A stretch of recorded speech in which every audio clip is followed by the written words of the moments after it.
Di para sahabat itu, kaum muslimin, yang terbayang bagi mereka itu adalah infak, yang terbayang bagi mereka adalah sebuah kebahagiaan, keselamatan di akhirat yang kekal dan abadi di sisi Allah tabaraka wa taala. Semua kita boleh klaim sekarang, kamu cinta Nabi, cinta Ustaz. Cinta Nabi, cinta Ustaz. Termasuk saya, cinta Nabi, cinta. Dapat tahunya besok di akhirat. Maka apa kata Nabi sallallahu alaihi wasallam? Amalur rajuli biyadihi. Penghasilan yang terbaik adalah pekerjaan yang dilakukan oleh seseorang dengan tangannya sendiri. Wa kullu bai'in mabrur. Dan setiap jual beli yang mabrur. Ini aktivitas ini membantu saya di akhirat atau akan menyulitkan saya di akhirat? Kalau seandainya perbuatan itu ternyata akan menyulitkan kita di akhirat kelak, tinggalkan perbuatan itu. Al-Hinnai telah menceritakan kepada kami Abul Hasan Muhammad ibn Ubaidillah ibn Muhammad Al-Hinnai Al-Marwazi thumma Al-Baghdadi thiqatun zahid qala anba'ana Abdullah ibn Ahmad ibn Siddiq Al-Marwazi telah menyampaikan berita ini kepada kami. Abdullah bin Ahmad bin Siddiq Al-Marwazi ini majhulul hal. Qala akhbarana Abu Lubabah Muhammad ibn al-Mahdi telah menceritakan kepada kami Abu Lubabah Muhammad ibn al-Mahdi, itu Muhammad ibn al-Mahdi ibn Abdul Rahim Al-Marwazi thumma Al-Baghdadi, juga majhulul hal. Qala haddatsana Ahmad ibn Abdullah ibn Hakim telah menyampaikan kepada kami hadis ini atau cerita ini, berita ini. Ahmad bin Abdullah ibn Hakim Al-Marwazi wa akhbarani, dan ini wadha', itu pemalsu. Jadi hadisnya dari jalan ini tidak sahih. Tapi kenapa disebutkan oleh Al-Khatib Al-Baghdadi rahimahullah? Sebab ulama dulu menyebutkannya dengan sanad. Jadi sanad ini seperti kata Imam At-Tabari, man asnadaka faqad ahalaka. Siapa yang menyebutkan sanadnya kepadamu, dia telah membukakannya kepadamu. Nah, orang dulu kan tahu nih.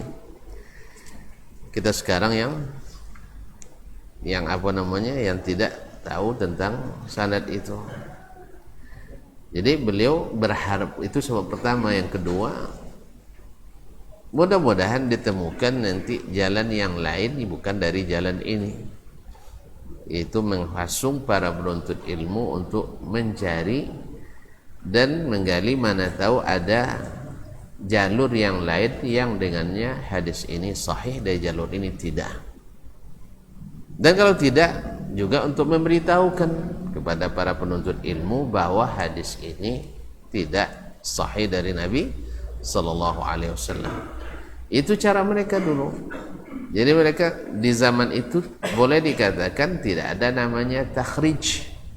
Hadis-hadis takhrij, cuma antum lihat hadis-hadis di sampai abad kelima itu tidak ada takhrijnya. Kita kata takhrij hadis seperti yang dilakukan ulama mutaakhirin, yaitu mentakhrij hadis, itu menyebutkan di mana diriwayatkan, kemudian menyebutkan jalan-jalannya, lalu menghukum hadis itu.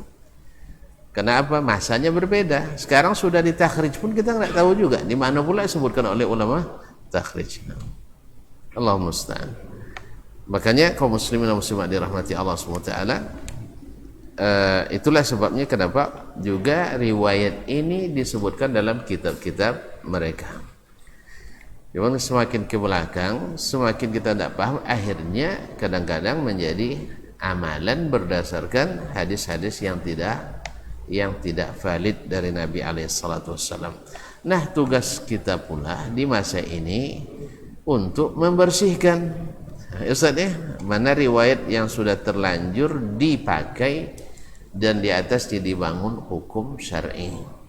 Nah, cuman kan Yang namanya yang lah dipasang atau dibuka itu payah sekali. Tidak payah seketik, payah sekali. Apalagi drat lah lamun tidak diputo-puto. Lah pakai pula dratnya kan agak susah untuk diungkai. Itu masalahnya. Ini diantara sebabnya kenapa Al-Khatib, seperti nanti supaya tuan-tuan sebelum bertanya saya jelaskan itu ya. Sebelum bertanya saya jelaskan kenapa imam kan Al-Khatib imam ahli sunnah ala manhajis salaf, bahkan dia dimusuhi oleh ahli bid'ah gara-gara istiqamahnya tadi. Tapi kok hadis palsu dimasukkan juga, itulah sebabnya ya. Jelas? Jadi kalau nanti tuan-tuan temukan dalam kitab-kitab ulama kok hadis palsu disebutkannya juga, ulama apa pula katanya? Awak yang tidak paham ya, kita tidak paham bahwa beliau itu menulis untuk orang-orang di masanya, orang-orang di masanya, dan beliau itu berbaik sangka orang di masa kita juga paham seperti itu gitu. Jelas? Nah, kemudian ketika di masa kita kebanyakan kita tidak bisa menilai sanad, ya kadang sanad kata orang sanad pula kata kita kan, ya asal bersanad sanad pula. Akhirnya jadi tren pula hari ini ilmu bersanad. Ya sanad tidak sembarang sanad. Kalau isinya pendongeng, isinya kadzabin, pemalsu sama aja. Dan ini tentu akan dijelaskan oleh orang yang tahu, yang mengetahui dan mendalami itu. Kalau bagi orang-orang yang tidak mendalami, asal disebut sanad pasti kuat katanya. Tidak mesti semua sanad itu diterima. Oleh itu kaum muslimin dan muslimat, itu diantara tujuan para ulama mutaakhirin. Dan kita pun kalau tidak merujuk ke kitab-kitab mereka, tidak bisa juga paham kita. Nah, taib wa akhbarani Abu Bakar Ahmad bin Muhammad ibn Ahmad bin Ja'far al-Yazdi bi Asbahan. Ini syarat kedua, hak tahwil, dan diceritakan pula kepadaku oleh Abu Bakar Ahmad bin Muhammad bin Ahmad bin Ja'far al-Yazdi bi Asbahan. Ini thiqah. Qala hadatsana Abu Bakar Abdullah bin Muhammad bin Atha al-Qabbab, telah menyampaikan kepada kami Abu Bakar Abdullah bin Muhammad bin Atha al-Qabbab, juga masyhur. Qala hadatsana Abu Talib Abdullah bin Ahmad bin Sawadah al-Baghdadi imla'an, diimla'kan oleh Ibnu Sawadah al-Baghdadi, ini juga ma'ruf. Qala hadatsana Al-Hasan ibn Far'ah. Al-Hasan ibn Far'ah, saya mencoba mencari terjemahnya, saya belum menemukannya.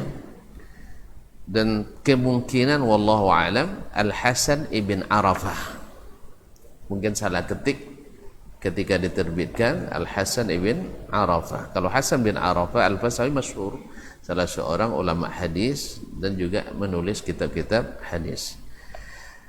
Wallahu alam, saya tidak tahu. Hadatsana Al-Fudail ibn Iyad, telah menceritakan kepada kami Al-Fudail ibn Iyad. Sudah kita sebutkan dalam pertemuan sebelumnya, Al-Fudail ibn Iyad aslinya dari Abi Ward, dari Irak.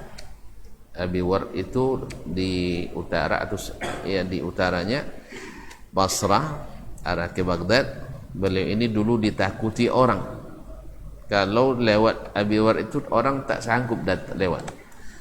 Apa sebab? Di situ ada seorang preman besar namanya Fudail ibn Iyad. Tapi Allah SWT inginkan dari preman besar, dari penyamun yang sangat ditakuti, akhirnya menjadi seorang ulama, seorang ahli ibadah, seorang saleh yang sangat disegani. Seperti yang kita ceritakan, datang Harun ar-Rasyid naik haji, yang dicarinya di antara sekian banyak ulama di Makkah dan Madinah itu adalah Al-Fudail ibn Iyad rahimahullah ta'ala. Ya, karena kehebatan prestasinya. Tapi subhanallah, Fudail bukan jenis orang yang mudah dipanggil. Ya, tidak mudah dipanggil ke istana, apalagi penguasa-penguasa. Padahal Harun ar-Rasyid sebenarnya juga seorang khalifah yang berilmu dan ahli ibadah. Tuan-tuan jangan terpengaruh oleh kisah 1001 malam. Ini banyak palsu di dalam cerita-cerita dongeng itu. ya 1001 malam. Ya, seperti dia banyak dikerjain sama Abu Nawas. Abu Nawas. Ya, ini kisah-kisah banyak dongengnya. Biasalah, nama judul aja 1001 malam. Ini kan buku komik lebih tepatnya nih komik. Jadi seolah-olah digambarkan Khalifah Harun ar-Rasyid, seorang khalifah yang dungu, na'udzubillah, padahal dia adalah seorang alim dan juga seorang saleh yang menghormati para ulama. Akhirnya diutus Perdana Menterinya untuk bertemu, untuk dipanggil Fudail bertemu dengan Harun ar-Rasyid. Bagi kita ini kan kemuliaan ini. Ya, kemuliaan diberikan kesempatan bertemu dengan khalifah. Ternyata bagi Fudail ini bukan kesempatan. Ini justru kesempitan. Jadi baginya waktu paling sulit itu adalah ketika bertemu dengan penguasa. Waktu yang paling sulit baginya ada dalam kehidupannya adalah bertemu dengan penguasa. Karena ya banyaklah alasannya. Wallahu alam, di antaranya adalah ya penguasa pada umumnya tentu dunianya terlihat. Kok jalan ke rumah, jalan kantor mereka nampak HP awak Agos 150 kan, HP-nya 150 juta, itu Cina lah tengok kan. Ya Pak dan sebagainya. Jadi Fudail tak mau merusak konsentrasi dalam beribadah yang bergelar dengan Abidul Haramaini, ahli ibadahnya dua tanah suci.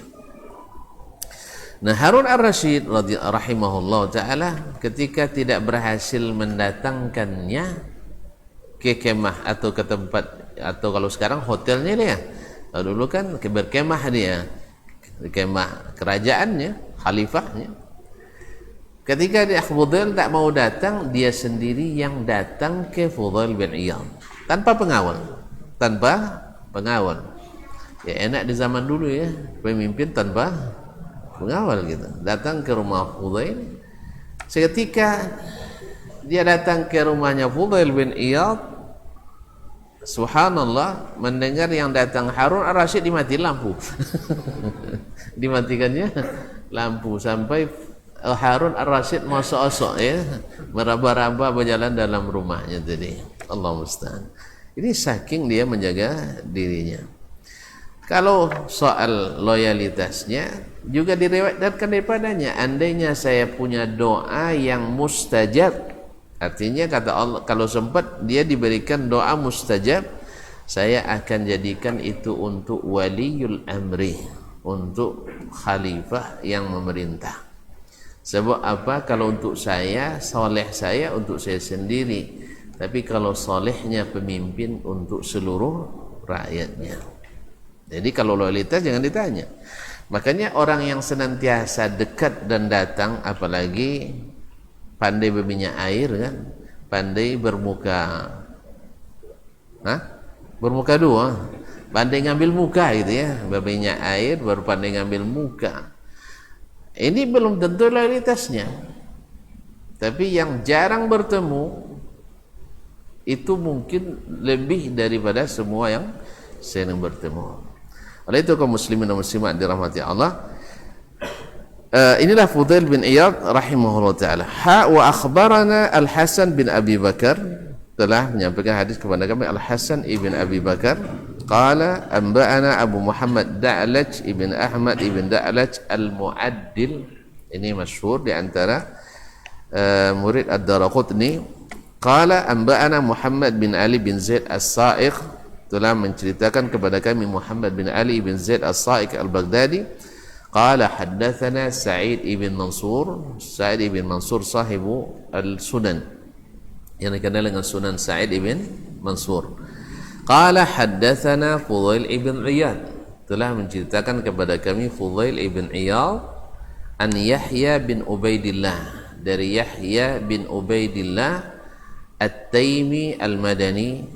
Ini dhaifun jiddan, bahkan Al-Hakim menyebutkannya sebagai juga pemalsu hadis. An abihi, dari bapaknya yaitu Ubaidullah Al-Madani At-Taimi an Abi Hurairah, dari Abu Hurairah radhiyallahu ta'ala anhu, qala Rasulullah sallallahu alaihi wasallam. Ini disebutkan ke Nabi sallallahu alaihi wasallam, tetapi jalurnya tidak sahih. Ayyatuhal ummah, wahai umat ini. Wa fi haditsil Yazdi, ya ayyatuhal ummah, wahai umat ini. Inni la akhafu alaikum fima la ta'lamun. Saya tidak takut terhadapmu apa yang tidak kamu ketahui. Walakin unzuru kaifa ta'maluna fima ta'lamun. Tapi perhatikanlah apa yang kalian amalkan dari ilmu yang kalian ketahui. Ya, saya kata ya, dalam riwayat ini seolah-olah Nabi mengatakan, saya tidak khawatir kalau kalian nggak tahu, tidak masalah. Ya, kalau kalian tidak tahu, tidak itu yang saya takutkan. Karena jawabannya kan tidak tahu, jawabannya tidak tahu. Tapi yang paling saya khawatirkan adalah kalian tahu tapi tidak kalian amalkan. Ini yang paling saya khawatirkan. Cuma hadisnya tadi tidak sahih. Di samping tidak sahih juga bertentangan dengan hadis yang sebelumnya juga, yang dinisbatkan juga kepada Nabi tapi juga dhaif, yaitu bahwa Nabi alaihissalam sebelumnya dikatakan bahwa kalian tidak juga ada uzur dengan alasan tidak tahu. Dibilang nggak tahu juga tak selamat, dibilang tahu lalu tak diamalkan juga tidak selamat, sampai kalian tahu dan mengamalkannya baru selamat. Cuma hadisnya kemarin juga tidak sahih dengan lafaz itu. Tetapi maknanya bahwa seseorang akan ditanya tentang ilmunya, apa yang dia amalkan, banyak hadis tentang itu yang sahih. Di antara hadis Abu Hurairah juga bahwa Nabi SAW berkata, lan tazula qadama abdin yaumal qiyamah hatta yus'ala an arba'. Tidak akan bergeser kaki seorang hamba pada hari kiamat nanti sampai dia ditanya 4 pertanyaan. Di antaranya adalah tentang ilmu, apa yang dia amalkan dengan ilmu itu. Jadi termasuk nanti di antaranya diamalkan atau tidak. Kalau diamalkan, panjang lagi, apakah sudah benar atau tidak. Kalau sudah benar, tanya lagi, ikhlas apa tidak. Kemudian ketika sudah berilmu, diberitahukan tidak kepada yang tidak berilmu.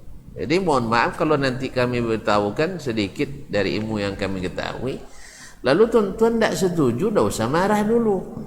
Pasalnya kalau tidak kami beritahu, kami kena marah. Ayyuma rajulin atahu Allahu ilman fakatamahu aljamahu Allahu yawmal qiyamati bilijamin minan nar. Siapapun yang Allah beri ilmu, lalu ilmu itu dibutuhkan saat itu, tidak dia beritahukan, ya, tidak dia beritahukan, berarti yang dia menahan mulutnya kan, terkekang mulutnya, apapun sebabnya, sebabnya, kecuali sebab yang mengancam jiwa itu hal lain, ya. Tapi kalau hanya sebab segan, takut, dan karena kepentingan yang lain, itu Allah nanti yang akan mengetahui gimana cara beliau, Allah SWT akan memutuskan. Yang jelas ditanya, siapa yang tidak menyampaikannya akan dikekang pula mulutnya dengan api neraka. Jadi oleh sebab itu, makanya para ulama, para duat yang mukhlisin, ya mereka lebih memilih daripada berperkara dengan Allah SWT di akhirat, ya kan, lebih baik berperkara dengan manusia di dunia.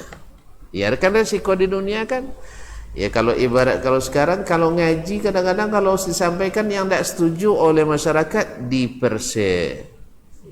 dipersekusi. Misalnya dapat jalan kajian 4 kali, habis itu tidak boleh lagi.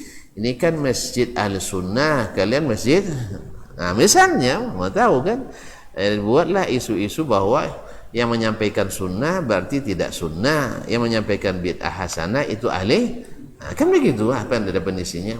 yang campur-campur asli, yang tidak campur tidak asli. Kan itu definisinya.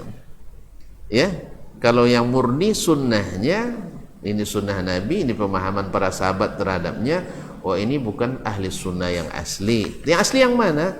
Yang menerima hadis, ya, tapi menurut pemahaman yang bukan dari sahabat dan tabi'in, tetapi yang belakangan mutaakhirin.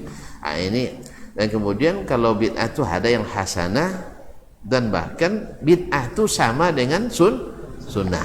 Kan itu. Kalau ini ahlus sunnah asli. Tamu aja tonton sabu itu. Yang asli sabu indah asli. Iya, yang campur-campur sabu asli. Yang murni sabu indah asli. Ada untuk ome sih kan? Untuk ome. Kalau ome macam campur sabu asli dia. Dan ome murni sabu indah asli. Percaya? Hah? Ada untuk ome juga. Nampak campur-campur sabu dia asli. Dan tak bercampur. Ada tu tu. Contohnya, ikut ome asli tapi campurnya. Kalau ikut inya murni tapi ndak asli, masuk loh. Jadi istilah yang subhanallah, ya, pakai bersilat lidah lebih daripada mengamalkan ilmu. Nah, yang seperti ini kaum muslimin dan muslimat dirahmati Allah, kadang-kadang memang beresiko menyampaikan yang asli itu. Sebab yang asli itu sering menjaganya perlu hati-hati. Kalau yang tidak asli, ya letaknya ometasi di kayak kacau motor kan iso orang, kecuali paling pocang kacau itu aja kan ugi. Kalau hilang tu tak ugi, tapi coba nak asli dan bawa bangku juga letak. Lah bawa bangku letak iso je boh. Ya iso je boh. Sampai sehingga semayang salat di masjid deh lamu komat nak. Salah singgah gitu rupanya kan ni. Iya, karena yang asli. Cuma yang tidak asli, tidak ada yang insyaAllah tidak ada risau kita. Tapi kalau yang asli-asli memang tantangannya berat. Jadi mohon maaf ya, kalau ada ilmu yang mesti disampaikan, ya, lalu karena sudah terlanjur mengamalkan yang dhaif atau palsu sebelumnya, tentu akan bertentangan dia, akan bertentangan. Maka mohon dimaklumi sajalah. Karena para ulama, para dai, para ustaz itu ingin melepaskan tanggung jawabnya. Terserah lagi tuan-tuan. Gara-gara ini kami bertanggung jawab pulanya. Iyalah. Ya, selesaikan pula tanggung jawabnya dengan cara menerima. Sebab yang menerima tandanya hidayah masuk. Yang menolak tandanya hidayah tidak masuk. Antum mau dapat hidayah atau tidak? Kalau mau, terima. Kalau tidak, ya tolak. Ya, kalau mau diterima, kalau tidak ditolak. Enggak, kami terima, cuman kami karantina katanya. Apa lo makna harusnya? Nyoba temu tapi kono karantina. Sama pejabat diangkat tapi non job. Leo tuan-tuan, dibewak meja tapi kojo ndak dibai. Mau cedumba le tuan-tuan. Artinya apa? Hadis kami terima, Al-Quran kami terima, tapi tidak kami amalkan lah. Apa sebab? Tidak sesuai dengan kikiwa kami. Tahu kikiwa? Kira-kira kami. Tidak sesuai dengan pikiran kami. Nah, ini yang masalahnya kaum muslimin dan muslimat dirahmati Allah. Baik, jadi hadis ini dari berupa lafaz ini, wahai umat ini, dan wallahu alam, khitab atau bahasa redaksi dengan bahasa ayatuhal ummah ini sepertinya memang jarang dipakai, atau saya belum menemukan dengan bahasa ini. Nabi SAW mengkhitab kaum muslimin biasanya ya ma'syaran nas atau ya ayyuhan nas, ya ayyuhal mu'minun. Tapi ya ayatuhal ummah ini salah satu tanda lafaznya agak ganjil gitu ya, karena memang uslub orang belakangan kayaknya, orang belakangan. Wallahu alam, ya, karena kelemahan ilmu saya tidak ingat sekarang bahwa Nabi pernah memanggil ya ayyatuhal ummah. Wallahu alam. Nah, Tapi saya tidak memastikan ini. Saya tidak memastikan. Yang jelas di sanadnya tadi ada pemalsu dan ada yang dhaifun jiddan, bahkan dinisbatkan oleh Al-Hakim yaitu Yahya bin Ubaidillah Al-Taimi Al-Madani. Tapi dari lafaz ini saya tidak takut kalian tidak mengetahui, tapi yang saya takutkan kalian tahu tapi tidak mengamalkannya. Intinya maknanya sahih dari lafaz dan riwayat yang lain. Dengan lafaz ini tidak sahih, tapi lafaz yang lain banyak yang sahih bahwa ilmu itu mesti diamalkan. Baik, yang selanjutnya qala akhbarana Abu Ali Al-Hasan bin Al-Husain bin Al-Abbas An-Na'ali telah menceritakan kepada kami Abu Ali Al-Hasan ibn Al-Husain ibn Al-Abbas An-Na'ali qala haddatsana Muhammad ibn Abdullah ibn Ibrahim Al-Marwazi telah menceritakan kepada kami Muhammad bin Abdullah bin Ibrahim Al-Marwazi qala haddatsana Abu Abdurrahman Abdullah bin Mahmud telah menceritakan kepada kami Abu Abdurrahman Abdullah ibn Mahmud qala haddatsana Yahya ibn Aksam telah menceritakan kepada kami Yahya ibn Aksam salah seorang hukama qala haddatsana Abdul A'la bin Al-Mushahhir Al-Ghassani telah menceritakan kepada kami Abdul A'la ibn Al-Mushahhir Al-Ghassani qala sami'tu Khalid ibn Yazid ibn Subh yaqul saya mendengar Khalid bin Yazid bin Subh berkata sami'tu Yunus ibn Maisarah ibn Halbas Al-Jilani berkata taqulul hikmah, kata-kata hikmah mengatakan, ya, kata-kata bijak, dalam kata-kata bijak dikatakan tabtaghin ya ibn Adam wa anta wajiduni fi harfaini. Kata-kata bijak mengatakan kamu wahai anak Adam ingin mencariku, yakni mencari hikmah, padahal kamu dapatkan aku pada dua huruf. Itu maksudnya dua patah kata. Kita selalu menyebutnya sepatah dua patah kata. Fi harfain, dalam dua huruf. Ta'malu bi khairi ma ta'lam. Kamu amalkan yang terbaik di antara yang kamu ketahui. Itulah hikmah. Jadi al-hikmah itu kalau kata-kata bijak, ya. Jadi kamu amalkan yang terbaik dari yang kamu ketahui. Ini huruf yang pertama. Wa tazaru syarra ma ta'lam. Yang kedua, kamu tinggalkan keburukan yang kamu ketahui. Amalkan kebaikan yang kamu ketahui, tinggalkan keburukan yang kamu ketahui. Intinya juga sama. Karena ya ilmu saya tahu itu baik, tapi kita tidak mengambil bagian daripadanya. Di mana kita manfaatnya? Ya, kita tidak mengambil bagian dari kebaikan yang kita ketahui itu. Makanya ambil bagian daripadanya. Walaupun ya kan tidak semuanya mesti rutin setiap hari. Misalnya memerdekakan hamba sahaya mesti rutin tiap hari?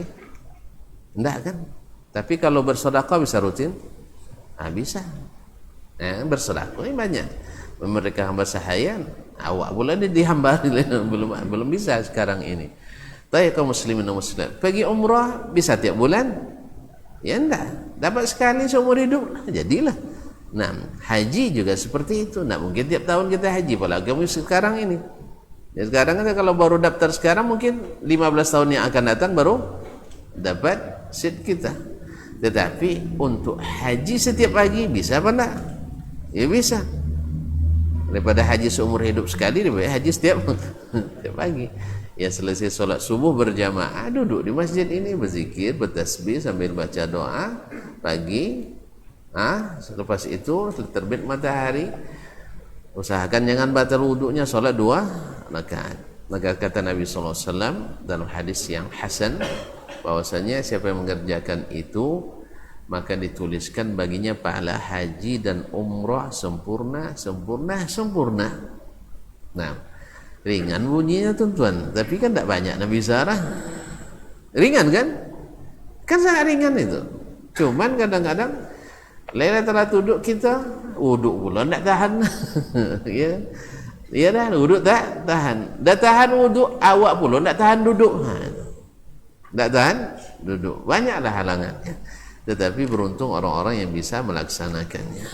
Wallahul musta'an. Andainya hadis ini pun tidak sahih. Misalnya hadis ini tidak sahih karena diperselisihkan oleh ulama. Tapi duduk di masjid selesai salat dianjurkan dalam hadis-hadis yang sahih. Ya. Cuman pahala ini mungkin kita tidak dapat kalau hadisnya tidak sahih. Tapi pahala duduk di masjid didoakan oleh para malaikat. Ada 8 tempat diantaranya kita duduk di masjid selesai salat menunggu salat selanjutnya. Apalagi kalau tuan-tuan bisa sampai zuhur di masjidnya. Lepas zuhur tunggu pula sampai asar. Tapi kadang anak lah makan atau itu juga perlu diperhatikan. Ya, ini kan sunat nih, kasih makan wajib. Itu juga harus tahu kita yang seperti ini kaum muslimin muslimat. Ya, kalau dulu para sahabat meninggalkan para orang anak-anak dan istrinya lama, mereka tinggalkan dengan bekal, bukan tawakal. Ya, dengan bekal bukan tawakal. Jadilah kita sebutkan beberapa contoh para orang tua yang pergi berjihad, lama tidak pulang, dah bujang anaknya jadi ulama karena bekal yang dia tinggalkan pada istrinya. Jadi kalau ada yang sekarang misalnya pergi meninggalkan istrinya, keluarganya, setelah sepakat istri siap ditinggalkan, anak siap ditinggalkan, cuman tinggalkan kalau belanja sebulannya 5 juta, kalau tonton berangkat tinggalkan 15 juta sebulan. Iya, tinggalkan 15 juta sebulan gitu. Supaya nanti ketika pulang dah 20 tahun anak dah bujang jadi ulama besar, penghafal Al-Quran, penghafal hadis Nabi alaihissalatu wassalam. Ya, karena kan tadi yang 5 juta kan untuk makan, yang untuk pendidikan kan belum. Untuk dia rihlah ke sana kemari cari ilmu kan belum masuk. Makanya kalau rencananya 12 tahun pergi, ya mana tahu kan, nak 12 tahun pergi kan, tinggalkan. Kalau biasanya biaya sebulan 5 juta, tinggalkan sekarang 15 juta untuk sebulan. Kali setahun berapa tuh? 5 boleh, kali 2 boleh, 180 kali 2 boleh lah. Kali 10 bolehnya payah metong ya. Jadi kalau 12 tahun tinggal 1,2 miliar mah ya. Kalau bisa tinggalkan itu tidak apa-apa, insyaallah pulang anak sudah insyaallah jadi orang gitu. Jadi awak dapat pahala pergi berjihad, pergi dakwah, anak pun terbangun disiapkan di rumah oleh orang rumah menjadi seorang ulama. Ulama tu, masya-Allah. Tapi kalau tidak, kalian tawakal ke Allah ya, abang pay dulu nah. Tawakal tu kan konsepnya ikat baru tawakal, jangan lepas baru tawakal. Jelas kaum muslimin? Nah. Jadi sahabat memang ada yang pergi lama berjihad. Cuma seperti tadi, mereka tidak lupa meninggalkan. Kaum muslimin dan muslimat dirahmati Allah Subhanahu wa taala. Baik, azan. Baik, kita azan dulu.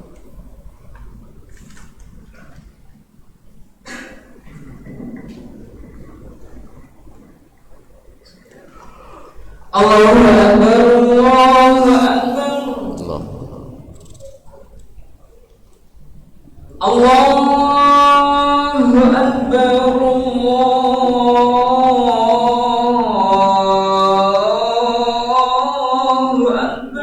Allahu Akbar. Asyhadu an la ilaha illallah. Asyhadu an la ilaha.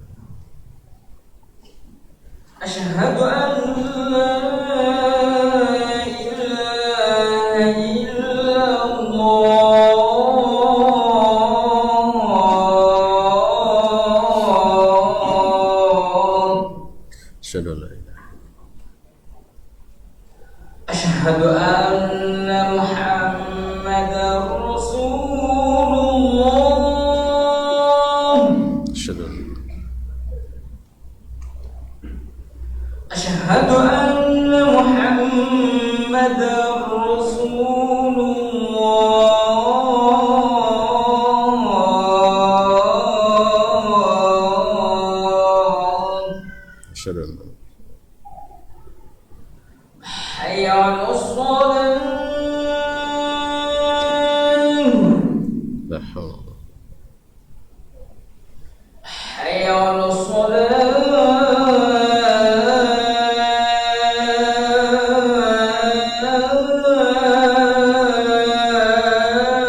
Jadi tadi kata hikmah, ya kalian mencari saya, kalian dapatkan pada dua huruf, yaitu ta'malu bi khairi ma ta'lam, kamu mengamalkan kebaikan yang kamu ketahui, wa tazaru syarra ma ta'lam, dan meninggalkan segala keburukan yang kamu ketahui. Intinya apa? Segala kebaikan yang Allah berikan kepada kita ilmunya, ya kita berusaha mengamalkannya, tentu saja sesuai dengan kemampuan yang Allah berikan kepada kita. Karena apa yang aku perintahkan, kata Nabi, faf'alu minhu mastata'tum, lakukan apa yang kalian mampu, la yukallifullahu nafsan illa wus'aha. Tetapi yang keburukan ini tidak memerlukan kesanggupan, kan cuma meninggalkan, tidak perlu modal. Apa keburukan? Kita tahu bahwa berjudi itu buruk, ya kita tinggalkan. Ada modalnya? Antum kalau tidak berjudi kena pajak misalnya. Misalnya kan, siapa yang tak berjudi kena pajak? Kan nggak ada. Baik, kita tahu bahwa menipu itu buruk, ya kita tinggalkan. Kalau kita tahu memfitnah itu tak baik, ya tinggalkan. Ya, kalau kita tahu bahwa menceritakan semua yang kita dengar sama dengan berdusta kita, itu kita tinggalkan. Tidak semua yang kita dengar mesti kita ceritakan. Bahwa menahan lisan itu adalah kebaikan dan melepaskannya adalah keburukan, maka tahan lidah itu dari banyak bercakap. Ya, jangan bercakap kecuali yang baik. Tapi kalau menimbulkan permasalahan bercakap, ya bercakap menimbulkan permusuhan, tidak usah bercakap, lebih baik kita diam. Ma'asyarul kiram dirahmati Allah, kecuali menyampaikan yang hak, yang pada waktu yang tepat dibutuhkan. Karena takhirul bayan an waqtil haja la yajuz, melambatkan keterangan di waktu dibutuhkan tak boleh. Ya, antum misalnya hadir di majlis, di situ ayat Allah dilecehkan, hadis-hadis Nabi sallallahu alaihi wasallam direndahkan, lalu antum diam waktu itu dengan alasan banyak yang tersinggung. Tak bisa. Kalau antum tak bisa bercakap, keluar, tinggalkan tempat itu. Tinggalkan. Karena Allah perintahkan, kalau kalian melihat orang-orang yang yakhuduna fi ayatina, maka tinggalkan. Karena kalau kita tetap di situ, jadi legitimasi. Makanya kaum muslimin dan muslimat dirahmati Allah, termasuk di dalamnya yaitu menghadiri majelis-majelis yang berisi kesesatan. Ya, berisi ya kadang-kadang dongeng-dongeng dinisbatkan kepada agama. Kecuali antum diberikan mimbar corong untuk menjawab. Kadang-kadang kan kita diundang untuk mendengarkan seperti pendengar biasa. Untuk apa? Supaya nanti akan sudah hadir nih untuk mendengarkan. Tidak bisa menjawab. Karena kalau mau hadir ya diberikan corong untuk memberikan keterangan bahwa ini ilmu, ini salahnya di sini. Tapi kalau hanya untuk mendengarkan, artinya kita jadi setan bisu kita di situ. Maka kita tinggalkan. Oleh itu kaum muslimin dan muslimat dirahmati Allah, nanti al-hikmah itu pada mengerjakan, mengamalkan kebaikan yang diketahui dan meninggalkan keburukan yang kita ketahui. Berarti kalau demikian, semakin kita menuntut ilmu, semakin tinggi grade kita. Sebab semakin banyak kebaikan yang kita ketahui, sehingga kita menambah amal, dan semakin banyak keburukan yang kita ketahui, sehingga kita meninggalkan dan awas daripadanya. Itulah makanya siapa yang menempuh jalan menuntut ilmu, Allah mudahkan masuk surga. Kenapa? Itu jalannya kan ilmu itu. Sebelum kita belajar, subhanallah, mohon maaf, sebagian kita mungkin dulu di kampung-kampung itu saya masih ingat ya, ketika ada sebagian dari ipar kami yang ikut membantu mencuci pakaian. Oto nyosah. Ya, cuci tidak tahu tuan-tuan, nyosah, menyesah. Ya, itulah. Menyesah pakaian itu jadi bahan perbincangan bagi orang kampung. Akhirnya karena dicemooh lah jadi budak, jadi babu di rumah bininya, katakan itu kan. Dia tinggalkan. Ya. Ternyata setelah kita belajar, ternyata kana Nabi sallallahu alaihi wasallam bi sya'ni ahli. Nabi itu membantu urusan rumah tangga. Termasuk urusan rumah tangga nyuci. Akhirnya kita punya semangat. Minimal piring yang kita pakai makan, daripada nyuci tangan pakai sabun terbuang, lebih baik nyuci tangan sambil nyuci piring. Hemat kan? Hemat dan efisien. Hemat dan apa? Efisien dan efektif. Istri senang nengoknya, tangan bersih, dia tambah sayang. Daripada kita kan, yang namanya istri kan pandai juga capek kan? Masa kita aja yang pandai capek. Makanya akhirnya ketika pulang atau semangat pula mijit-mijit istri. Cuma itulah kalau suami yang mijit ujung-ujungnya sebentar mijitnya. Nah, Allah musta'an. Capek dek katanya. Mari abang pijit katanya. Sebentar aja itu lain lagi. Ini 18 tahun ke atas ya. Allah musta'an. Kalau kita tanpa diminta pun dipijit, iya kan? Tapi kalau istri selalu minta dipijit sama suaminya, nah, itu pun, nah itulah. Sebentar mijit capek dia. Allah musta'an. Jadi kaum muslimin dan muslimat dirahmati, akhirnya semua itu menjadi indah.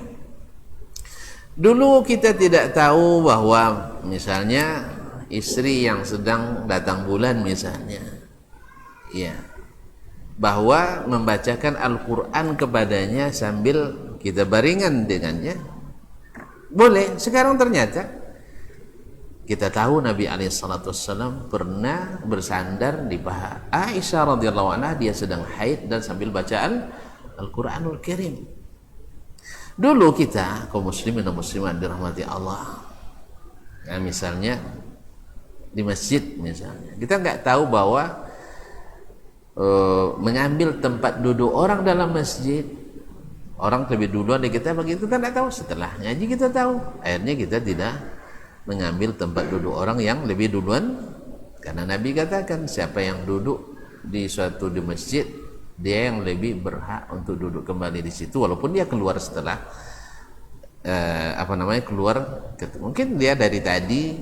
Kalau misalnya Jumat, dia dari jam 10 udah sampai kan, menjelang imam naik mimbar dia sudah mau ke belakang lagi, maka dia berhak di tempat itu walaupun orang ramai.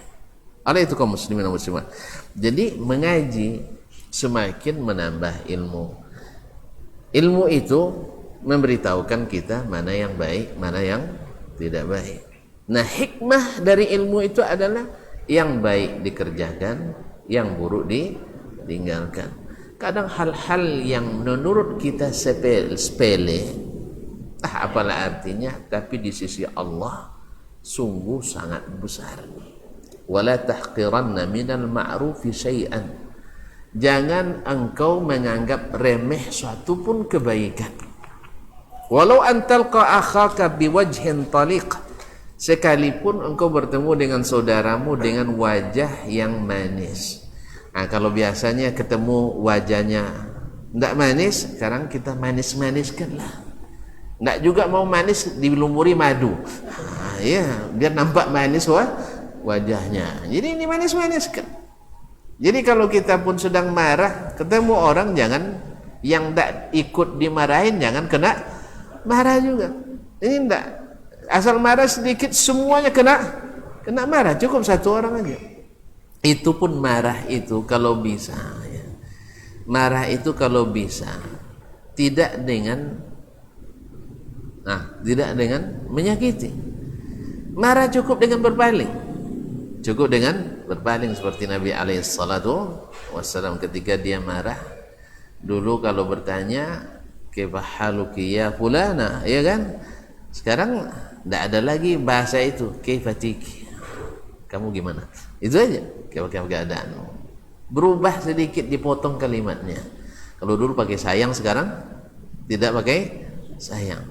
Nah, kalau itu sudah ditangkap, kalau istri kita sensitif, karena sebagian juga ada juga yang tidak sensitif. Lapue di romantis tidak jamu romantis ini. Itu lain. Itu tentu lebih tahu sendiri tentang keadaan masing-masing. Kaum muslimin dan muslimat dirahmati Allah SWT. Nah, semua ini tak ada yang kecil bagi seorang muslim. Sekecil apapun kebaikan baginya tidak kecil. Sebab seperti kata penyair, fa innal jibala minal hasa. Ya, karena gunung itu adalah kumpulan-kumpulan pasir yang menyatu. Ya kan, unsur-unsur kan dari itu kan. Dari situ menjadi gunung. Makanya kata orang, sedikit-sedikit lama-lama jadi bukit. Sedikit demi sedikit lama-lama jadi bukit. Ya tak terasa. Ya antum sebenarnya terasa. Nah, antum coba nabung sehari 1.000 rupiah. Ya, tanpa terasa nanti ternyata akhir tahun sudah dapat 365.000. Kalau 100 tahun? Hanya bayangkan. Iya kan ini kan tidak masuk hitungan kita. Masa antum yang nabung 1.000 sehari tengok tiap hari kan tidak mungkin kan? Kan tidak mungkin dihitung tiap hari. Yang dihitung tuh yang merah-merah itu tiap hari dihitung. Kalau yang 1.000 masa dihitung tiap hari? Kita terlaluan antum. Ya. Nah, ini saya coba dulu karena level saya kan level rendah-rendah kan, mahasiswa. Jadi setiap ada uang serial yang baru bang berdoa itu saya masukkan ke buku. Jadi buku tuh tanpa terasa menjelang pulang penuhlah dengan uang-uang serial. Adik kumpul ternyata bisa untuk beli esrolin sampai di Mangkina. Tahu esrolin? Tidak tahu ya. Esrolin, ini Pak tahu dia. Esrolin kacang padi. Aku tidak tahu, tanya sama beliau. Kaum muslimin dan muslimat dirahmati Allah, bisa untuk beli es di perjalanan ya. Ya, dari uang satu rial. Kemarin pas pindah bersih-bersih tempat, terselip lagi dapat pula 110 rial. Uang baru tadi, Masya Allah. Mudah-mudahan makan ada lagi ya. Ini kan sesuatu yang tak terasa. Ini di dunia. Apalagi kalau tuan-tuan 1.000 sehari infak, nanti 700 kali lipat. Ketika di hadapan Allah SWT itu sangat berharga. Sangat berharga. Sekecil apapun. Makanya ketika orang meninggal, pertama dia menyesal. Apa dia katakan? Ya Allah, kembalikan saya untuk apa? Bersedekah. Karena selama ini sibuk cari uang, lupa bersedekah. Maka bersedekahlah dalam setiap saat, dalam segala keadaan. Ya, tergantung keadaan. Ya, apalagi yang rutin walaupun sedikit. Ahabul amali ilallah adwamuha wa in qalla. Nah, tahu ilmu ini mulai besok laksanakan. Jangan dianggap kecil. 1.000 itu atau serah antum nak masukkan di masjid raya, ya nak masukkan ke masjid ini masjid itu, itu kantor lebih tahu untuk di mana yang lebih hati itu cenderung misalnya. Ya kalau di sini ya saya usulkan memang masjid ya 1.000 di sini, 1.000 pula di sana. Jangan sini aja, 1.000 sini, 1.000 di sana. Kalau antum aktif di 10 masjid kan 10.000 sehari. Nah, kemudian kelipatannya berlaku. Ini bagi yang pendapatannya sedikit sehari. Kalau pendapatannya 1 juta sehari, jangan lupa terserah nak 100 berapa terserah. Ini infak sunat ini. Jangan hitung belum zakat. Ini infak sunat. Ada kesempatan banyak. Pergi untuk belanja ke pasar ada kesempatan. Pergi jalan akan ada kesempatan di jalan. Semua itu ketika kita tahu, maka peluang untuk mendapatkan harta akhirat semakin terbuka sesuai dengan kesopanan Allah berikan. Oleh sebab itu kata hikmah adalah amalkan kebaikan yang kamu ketahui dan tinggalkan keburukan yang kamu ketahui. Intinya bahwa ilmu mesti diamalkan, dan ilmu itu subhanallah adalah khazanah yang tak pernah habis. Semakin banyak semakin ringan, semakin diserap semakin manis. Makanya menyesal orang-orang yang tidak belajar ilmu.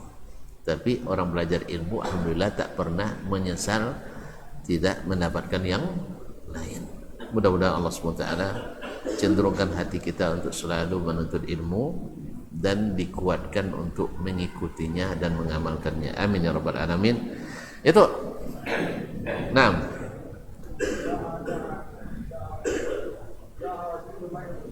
apa tuh? Allahumma asli a'immatana. Wah ya, a'immatana jama' iman. Allahumma aminna fi awtanina wa asli a'immatana wa wulata umurina wa wulata umurina. Tuh lapal kan? Ayolah yoro. Empatnya kan lapal. Oh RT. Artinya Allahumma ya Allah aslih, yaitu salihkanlah. Saleh di sini bisa saleh dalam pengertian syar'i, bisa saleh dalam pengertian sosial, ya dalam sosial politik. Ya. Saleh agamanya dan saleh pula politiknya, saleh pula sosialnya. Sehingga saleh agamanya kan semakin mustajab doanya, kan semakin dekat dengan Allah tabaraka, semakin taufik. Kemudian saleh sosialnya dia menjadi mendahulukan kepentingan rakyatnya daripada kepentingan dirinya. Ya Allah salihkanlah para pemimpin kami. Kau terjemah ngobel, Allah dosa itu. Nya kadang doa bisa jadi dipolitisir doang ke. Kau tu tak soleh tiap pemimpin kami berdoa awalnya. Kenapa? Mana yang tak senang-senang doa hidayah tu nya kecen sosek dan lainnya kan bisa. Ya doang semoga Ustaz panjang umur, tentu lah umur ini. Jadi maaf ya. Jadi ancak kadang tak tentu lah tu. Nah, mereka salah tafsir lu. Dulu kan ada doa mah di dewan kan dimasalahkan kan. Nah, jadi ya Allah salihkanlah para pemimpin kami. Ya para pemimpin. Wa ulati umurina, dan orang yang mengurus urusan kami, waliul amri. Ya, baik yang tertinggi maupun yang ada di tempat-tempat yang rendah. Misalnya kalau imam al-akbar itu kan saat sekarang mungkin raja, presiden kan, karena sudah jadi beberapa negara kita. Kemudian ulatul umur yang di bawahnya, baik menteri, gubernur, bupati, camat, lurah, kades, dan seterusnya. Ya karena memang kita perlu orang-orang saleh, perlu orang-orang saleh, karena kesalehan itu akan meliputi rakyat yang di bawahnya. Coba lihat, kalau RT-nya saleh, insya Allah orang-orang yang di warga tetangganya, rukun tetangganya akan insya Allah terpengaruh. Ya minimal segan sama Pak RT ngaji. Tapi kalau sempat RT-nya anti ngaji, nah itulah anti dengan kajian, sering kajian ditutup. sehingga ketika dia tutup usia, prestasi terbaiknya sering nutup kajian. Ini ya semoga Allah mengampuni yang seperti ini kaum muslimin. Ya berbahaya yang seperti ini. Apa prestasi terbaiknya yang dikenang? Sering kalau ada ustaz ngaji ditutupnya. Apa sebab? Tidak sesuai dengan seleranya. Ya dia ngaji itu ingin yang sesuai dengan selera. Ya gimana lagi? Ya kalau sesuai selera tidak usah ngaji. Nah kita ngaji itu bukan sesuai selera, tapi sesuai dengan ilmu yang kita terima ya dari guru dari sampai ke Rasulullah Sallallahu Alaihi Wasallam. Lalu, amin. Wa iyyakum jazallahu khairan. Ya pertanyaan Ustaz bagus pertanyaan itu, masya Allah. Ya kode-kode ulang doa itu ya. Ya Allah salihkanlah para pemimpin kami, salihkanlah para yang orang-orang yang mengurus urusan kami, ya, dan beri keamanan ke negeri kami, ya. Jadi aman negeri, makmur sentosa, baldatun thayyibatun rabbun ghafur, insyaallah. Terima kasih dan mohon maaf. Kita tutup sampai di sini. Mudah-mudahan bisa kita jumpa kembali di lain waktu. Wallahu taala alam. Wassallallahu ala nabiyyina Muhammadin wasallam. Wa subhanakallahumma bihamdik asyhadu an la ilaha illa anta astaghfiruka wa atubu ilaik. Wassalamualaikum warahmatullahi wabarakatuh.